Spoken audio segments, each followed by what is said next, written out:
Sabahın güneşi bəxtinizə çıxsın. Acılar, kədərlər qəlbinizdən uzaq olsun. Hər zaman bütün gözəlliklər, yaxşılıqlar sizlərlə olsun. Həyat bir kitabdır, hər gün bir səhifəsini yazırsınız. Həyatınızı dəyərli edən ömür deyil, ömrünüzdə qoyduğunuz izlərdir. Boş verin həyatda dostu, sirdaşı, sirrini qəlbində tək tənhadaşı. İmkan tükənəndə itən bacı qardaşı, taparsan dünyada hər addım başı. Yolunuz qəlbi gözəl, niyyəti gözəl, insanlara rast gəlsin. Ən gözəl yerlərimizdə saxlayarıq bəzi insanları, kimi qəlbimizdə, kimi ağlımızda, kimi də dualarımızda.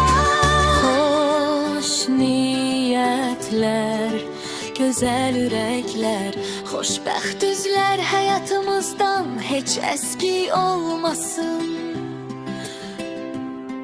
Amin.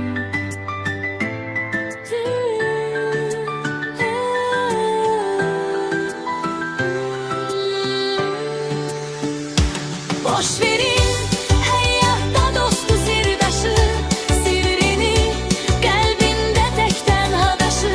İmkan tükənəndə itən bacı qardaşı, taparsan dünyada hər addım başı. Yolunuz qəlbi gözəl, niyyəti gözəl, insanlara rast gəlsin. Ən gözəl yerlərimizdə saxlayarıq bəzi insanları, kimi qəlbimizdə, kimi ağlımızda, kimi də dualarımızda. Həyatda dostu, sirdaşı, sirrini qəlbində tək tənhadaşı. İmkan tükənəndə itən bacı qardaşı, taparsan dünyada hər addım başı. Yolunuz qəlbi gözəl, yolunuz qəlbi gözəl.